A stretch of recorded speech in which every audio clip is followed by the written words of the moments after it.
ओम नमो भगवते वासुदेवाय नमः। कृष्णा पूजा चैनल में आपका हार्दिक स्वागत है। आज हम सुनने जा रहे हैं पुरुषोत्तम मास कथा अध्याय 6। देवर्षि नारद ने भगवान नारायण से विनम्रता पूर्वक पूछा, हे प्रभु, जब भगवान विष्णु अधिक मास को लेकर गोलोक पहुँचे तब वहाँ क्या हुआ?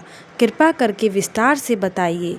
भगवान नारायण बोले, हे नारद, ध्यान पूर्वक सुनो।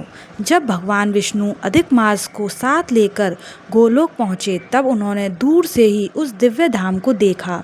वह स्थान मणियों के खम्भों से सुशोभित, अद्भुत प्रकाश से भरा हुआ और अलौकिक तेज से युक्त था। उस तेज को देखकर भगवान विष्णु के नेत्र कुछ समय के लिए चकाचौंध हो गए।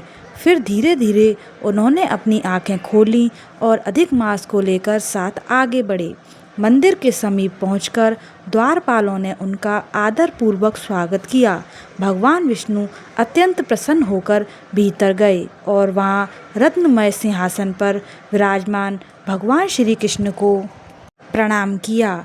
श्री कृष्ण गोपियों के मध्य रसमंडल में विराज मुरलीधरी पीतांबर धारण किए हुए बहुत ही ज़्यादा मनोहर और दिव्य स्वरूप वाले भगवान विष्णु ने हाथ जोड़कर उनकी स्तुति की। हे गोविंद, आप गुणों से परे, अविनाशी, अद्वितीय और संपूर्ण सृष्टि के आधार हैं। आप रासलीला के स्वामी, भक्तों के प्रिय और परम आनंद के स्रोत हैं। मैं आपको बारंबार नमस्कार करता हूँ। स्तुति के बाद भगवान विष्णु को श्री कृष्ण की आज्ञा से सिंहासन पर स्थान मिला। फिर उन्होंने कांपते हुए अधिक मास को आगे लाकर श्री कृष्ण के चरणों में प्रणाम कराया। तब भगवान श्री कृष्ण ने आश्चर्य से पूछा, हे विष्णु, यह कौन है? यहाँ क्यों आया है और यह इतना दुखी क्यों है? गोलोक में तो कोई भी दुखी नहीं होता, यहाँ तो सब आनंद में रहते हैं, फिर यह रो क्यों रहा है? तब भगवान विष्णु खड़े होकर विनम्रता से बोले, हे प्रभु, यह अधिक मास है, इसका कोई स्वामी नहीं है, इसलिए इसे सभी तुच्छ समझते हैं। इसमें सूर्य की संक्रांति नहीं होती, इसी कारण इसे अशुभ और मलमास कहा जाता है। सभी शुभ कार्यों में इसे वर्जित माना जाता है और इसका अपमान किया जाता है। वे आगे बोले, हे नाथ, अन्य सभी मास काल संवत्सर अपने अपने स्वामियों के कारण सम्मानित हैं, परंतु यह अकेला और निराश्रित है। इसी कारण यह अत्यंत दुखी होकर मरने तक का विचार कर बैठा था। तब यह मेरी शरण में आया और मैं इसे आपके पास लेकर आया हूँ।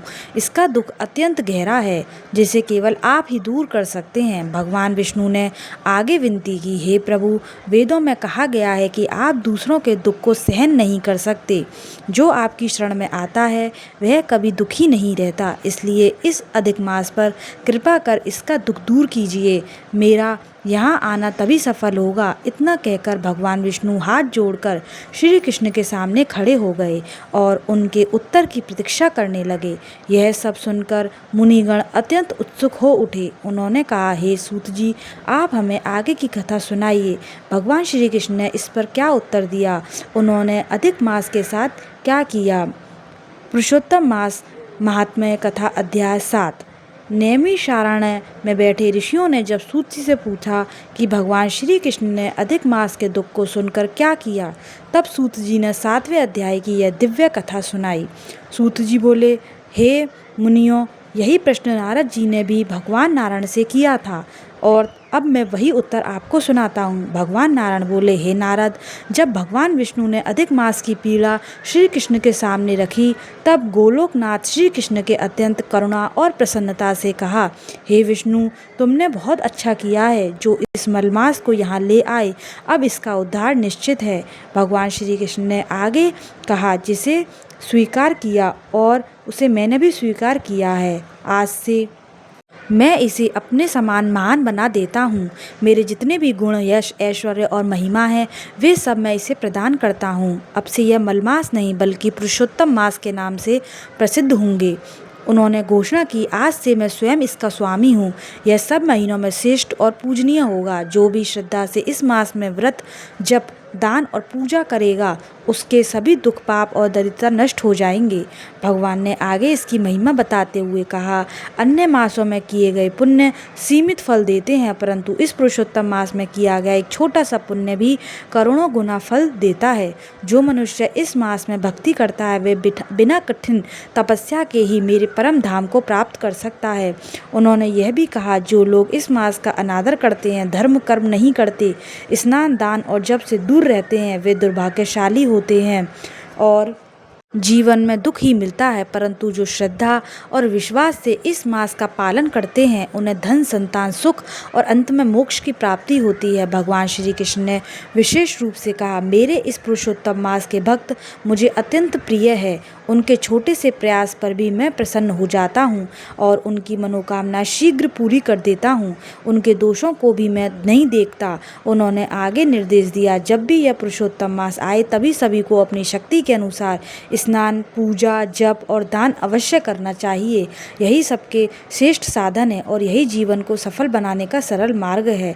अंत में भगवान श्री कृष्ण ने विष्णु से कहा, अब आप इस पुरुषोत्तम मास को लेकर वैकुंठ लौट जाओ, इसे जगत में स्थापित करो ताकि सभी लोग इसका पालन करें और इसका लाभ प्राप्त कर सकें। भगवान श्री कृष्ण के वचन सुनकर भगवान विष्णु अत्यंत प्रसन्न हुए।